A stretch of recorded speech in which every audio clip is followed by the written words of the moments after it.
আসসালামু আলাইকুম। জনসংখ্যাকে জনশক্তিতে রূপান্তর করাই হিউম্যান রিসোর্স ডিপার্টমেন্টের কাজ।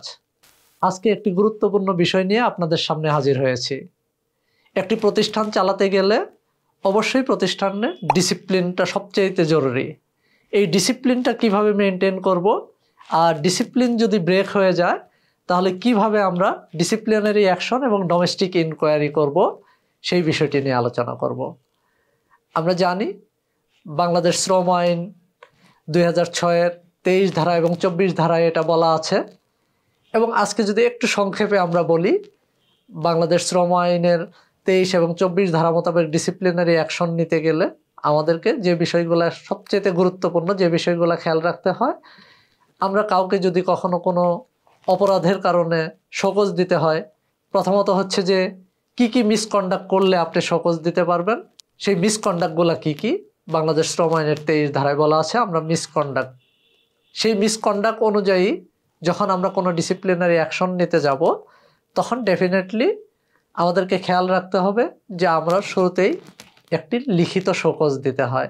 সেই শোকজটা কিভাবে লেখা হবে, শোকজের ধরনটা কি হবে, কি ইনফরমেশন সেখানে থাকবে, সেটারও বিস্তারিত আমাদেরকে জানতে হবে।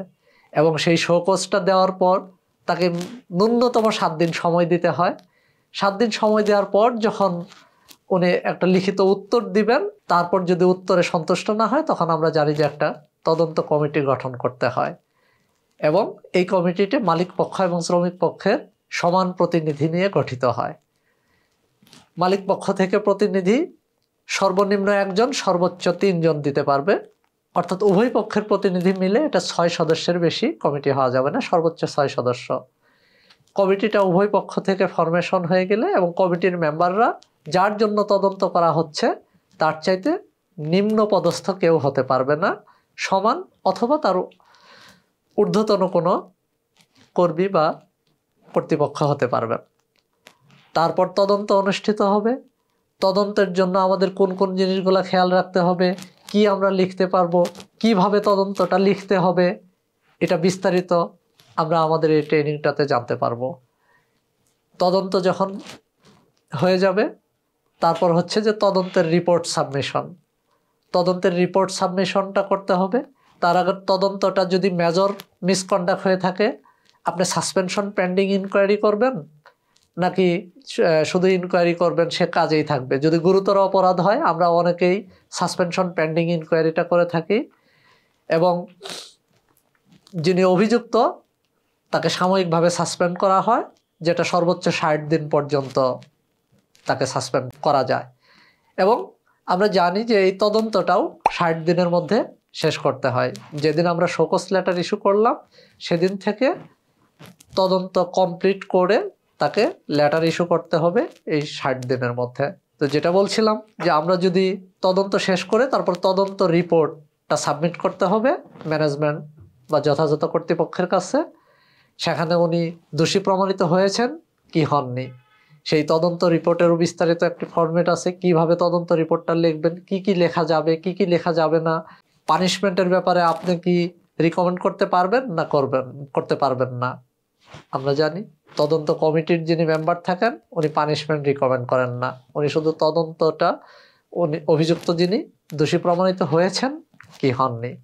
তারপর তদন্ত রিপোর্ট পেয়ে মালিক পক্ষ বিবেচনা করবেন যে উনি যদি তদন্তে দোষী প্রমাণিত হয়ে থাকেন তাহলে কি পানিশমেন্ট দিবেন। শ্রম আইনে অনেক ধরনের পানিশমেন্টের কথা বলা আছে, যেটা ক্যাপিটাল পানিশমেন্ট, সেটা হচ্ছে ডিসমিস, তারপর হচ্ছে রিমুভাল, তারপর হচ্ছে আপনার যেটা আমরা করতে পারবো যে 1 বছরের জন্য ইনক্রিমেন্ট বন্ধ থাকতে পারে, লয়ার গ্রেডে দেওয়া যেতে পারে, তারপর পদোন্নতি বন্ধ থাকতে পারে, তারপর স্যালারি কর্তন করা যেতে পারে। সর্বশেষ একদম লাইট পানিশমেন্ট যেটা, সেটা হচ্ছে ওয়ার্নিং লেটার। একটা ওয়ার্নিং লেটার দিলেও কিন্তু আপনাকে এই পুরো প্রসিডিউরটা মেনটেন করতে হবে। আমরা অনেক কোম্পানিতেই কেউ একটা অপরাধ করলেই সরাসরি একটি ওয়ার্নিং লেটার দিয়ে দেই, কিন্তু না, একটা ওয়ার্নিং লেটার দিতে গেলেও কিন্তু আপনাকে শোকজ থেকে শুরু করে তদন্ত পুরো প্রসিডিউরটা মেনটেন করতে হবে। এইভাবে যদি আমরা একটি কোম্পানির ডিসিপ্লিনারি অ্যাকশন, প্রসিডিউর এবং ডোমেস্টিক ইনকোয়ারি মেনটেন করি, তাহলে আমাদের কমপ্লায়েন্স মেনটেন হবে, লিগালি আমরা ঠিক থাকবো এবং কোনো কারণে এই ধরনের কোনো কেস যদি কোর্টে চলে যায় এবং আপনি এই প্রসিডিউরগুলো যদি সঠিকভাবে করতে পারেন, তাহলে দেখবেন যে আপনার কোম্পানিটা সুন্দর ডিসিপ্লিন ওয়েতে চলবে।